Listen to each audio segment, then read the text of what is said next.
Investment तब dangerous होती है जब बिना रोड मैप के स्टार्ट करते हो। इसलिए मैं आज उस रोड मैप की बात करने वाला हूँ। आपकी इन्वेस्टमेंट अब डेंजरस बनेगी ही नहीं।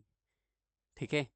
तो एपिसोड 9 में हमने क्लियर किया सेविंग और इन्वेस्टमेंट का डिफरेंस क्या होता है। अगर नहीं देखा तो तुरंत जाओ और सारे एपिसोड जीरो से लेके सारी वीडियोस देखो। कोई जब बड़ी बड़ी वीडियोस नहीं है, 3-4 मिनट की वीडियोस बनती है और 3-4 मिनट में ही आप वो चीज़ें जान लोगे जो आप जानना चाहते हो लाइफ में। मनी मैनेजमेंट का पूरा मास्टर सीरीज लेके आया हूँ ये। ठीक है। अगर वो चीज़ें आपने अपनी लाइफ में अप्लाई कर ली तो फिर पूरी ज़िंदगी बदल जाएगी आपकी। आप पैसा मैनेज कर पाओगे। ठीक है। तो एपिसोड 9 में हमने क्लियर किया था सेविंग और इन्वेस्टमेंट का डिफरेंस। आज एपिसोड 10 में मैं तुम्हें दूंगा beginner friendly investment road map, जिसे बिना टेंशन स्टार्ट किया जा सकता है। ठीक है। तो देखो स्टेप बाय स्टेप अपन चलेंगे। सबसे पहले स्टेप अपन जीरो से स्टार्ट करते हैं। तो इन्वेस्टमेंट से पहले चेक करना है अपने को। क्या चेक करना है? इन्वेस्टमेंट स्टार्ट करने से पहले तीन चीज़ें क्लियर होनी बहुत ज़्यादा ज़रूरी है। तीन चीज़ें। अब वो तीन क्या चीज़ें हैं, रिमार्क करके और अपना माइंड ओपन करके रखो। ठीक है। अब मैं बताने वाला हूँ। वो तीन चीज़ें हैं: इमरजेंसी फंड रेडी, दूसरा हाई इंटरेस्ट डेब्ट कंट्रोल, और तीसरा एक्सपेंस ट्रैकिंग हैबिट बनी हो। ये नहीं है तो इन्वेस्टमेंट मत स्टार्ट करो। फिर से बोलता हूँ, इमरजेंसी फंड रेडी होना चाहिए आपके पास। पहला पॉइंट, इमरजेंसी फंड रेडी होना चाहिए। दूसरा पॉइंट, हाई इंटरेस्ट डेब्ट कंट्रोल में होना चाहिए। ठीक है। आपका डेब्ट नहीं होना चाहिए, कुछ भी, सब चीज़ें कंट्रोल में होना चाहिए। और तीसरी चीज़ जो है वो एक्सपेंसेस ट्रैकिंग हैबिट होना चाहिए। मतलब आपके एक्सपेंसेस जो भी पार्टी वजह कहाँ पे हो रहे हैं, आपके खर्चे कहाँ पे नहीं हो रहे, वो सब चीज़ें आपकी एक ट्रैक में होना चाहिए। और हैबिट जो मैंने अभी तक सिखाया है वो हैबिट बनी होनी चाहिए। ठीक है। तो आप बढ़ सकते हो स्टेप 1 की तरफ। तो स्टेप 1 में हम सीखेंगे सेफ स्टार्ट, मतलब लो रिस्क के साथ कैसे स्टार्ट करें। बिगनर के लिए पहला स्टेप होता है ये। पहला स्टेप है SIP। SIP SIP in mutual fund. मैं, अगर आप लोग कमेंट में बोलोगे तो मैं लिख के भी सारी चीज़ें बता सकता हूँ। तो अभी मेरे हिसाब से आपको बस बोल देता हूँ, आप नोट इट डाउन करते रहना। जो मैं बोल रहा हूँ उसको प्रॉपर नोट करते रहना। ठीक है। तो पहला जो है वो SIP इन म्यूचुअल फंड। ठीक है। जो दूसरा है वो इंडेक्स फंड है। दूसरा है इंडेक्स फंड। जो तीसरी चीज है वो है लॉन्ग टर्म माइंडसेट। जल्दी अमीर बनने का प्रश्न नहीं होता उस पर। ठीक है। ये जो तीन चीज आपने कर ली ना, तो इसमें जल्दी अमीर बनने का प्रेशर भी नहीं रहेगा और अमीर भी बन जाओगे। अब इंपॉर्टेंट लाइन सुनो। स्लो स्टार्ट हो, स्लो स्टार्ट ही लॉन्ग रन में फास्ट होता है। अगर आपकी धीमी शुरुआत है, इट्स ओके, बट आप लंबा समय तक टिक पाओगे, वो इम्पोर्टेंट है। अब दूसरी बात गांड बात करके रख लो, स्टेप 2 में जो बताने वाला हूँ, कंसिस्टेंसी ज़्यादा इम्पोर्टेंट है आपके अमाउंट से भी। अगर 1,000 की SIP भी है ना तो वो भी इनफ है।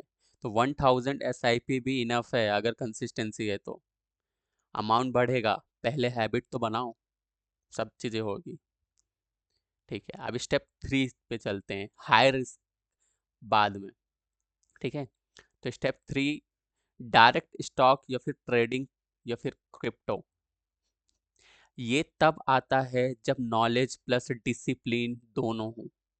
ऐसे डायरेक्ट नहीं कूदना है इसमें, ये बहुत रिस्की होता है। हाई रिस्क है, इसलिए इसको हम बाद में चीज़ें करेंगे, सबसे बाद में। ठीक है। डायरेक्ट स्टॉक, ट्रेडिंग और क्रिप्टो, ये तब आता है जब नॉलेज और डिसिप्लिन दोनों हो। बिगनर के लिए ये नहीं है। इंपॉर्टेंट मार्क, बिगिनर के लिए ये नहीं होता है। बिगिनर क्या करे, पहले जा करके वो सारी जो वीडियो मैंने बनाई है अभी तक, वो सारी वीडियो देखे और जो मैंने अभी स्टेप्स बताए हैं वो सारे स्टेप्स को फॉलो करना। ठीक है। अब स्टेप 4 में चलते हैं, रिव्यू और पैनिक भी नहीं करना अपने को। ठीक है, तो इन्वेस्टमेंट को रोज देखो, रोज देखोगे तो डरोगे ही। अगर इन्वेस्टमेंट को रोज देखोगे तो डरोगे, इसलिए साल में एक दो बार रिव्यू काफी है। समझे? आपने इन्वेस्टमेंट कर दिया स्टॉक मार्केट, अरे यार मार्केट गिर गई, डोनाल्ड ट्रम्प ने कुछ बोल दिया तो ये निफ्टी इतना गिर गया, सेंसेक्स इतना गिर गया, अरे बैंक निफ्टी गिर गई, अरे इंडियन मार्केट तो क्रैश हो गया, अरे क्राइसिस आ रहे हैं, क्या होगा कल का मार्केट का। ये सारी चीजें नहीं सोचनी है। क्यों? क्योंकि मार्केट का काम है ऊपर नीचे जाना। तो वो आपको जो मैं स्टेप बता रहा हूँ कि रिव्यू नहीं करना है। रोज रोज अगर देखोगे तो डरोगे और फिर लगेगा यार कि पैसा गलत जगह लगा दिया। ऐसा नहीं करना है। तो ध्यान रखो, साल में एक दो बार रिव्यू काफ़ी है।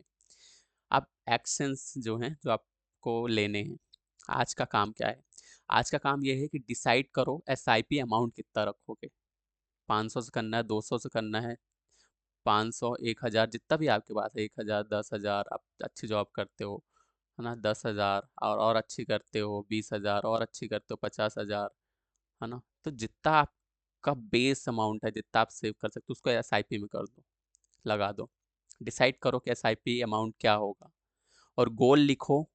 दूसरी जो चीज़ है, गोल लिखो 5 से 10 साल का। ठीक है, और जो तीसरी चीज़ है, वो इन्वेस्टमेंट को रूटीन बना लो, एक्साइटमेंट नहीं। है ना, लोग एक्साइटमेंट से कुछ भी कर देते हैं, उसको रूटीन बनाओ। और देखो, at the end investment race नहीं है, समझो इस बात को। इन्वेस्टमेंट एक रेस नहीं है, ये एक जर्नी है। जो टिक गया वो जीत जाता है, और जो नहीं टिका वो हार जाता है। तो अगर मेरे साथ चलोगे, मेरे बताए हुए रूल्स पे को फॉलो करोगे, तो ज़रूर जीतोगे, और हम साथ में जीतेंगे। तो एपिसोड 11 से हम जा रहे हैं इंटरमीडिएट लेवल पे। ये बिगनर लेवल ख़त्म हो जाएगा यहाँ पे। ठीक है, इनकम, टैक्स और ग्रोथ, इन तीनों की प्लानिंग।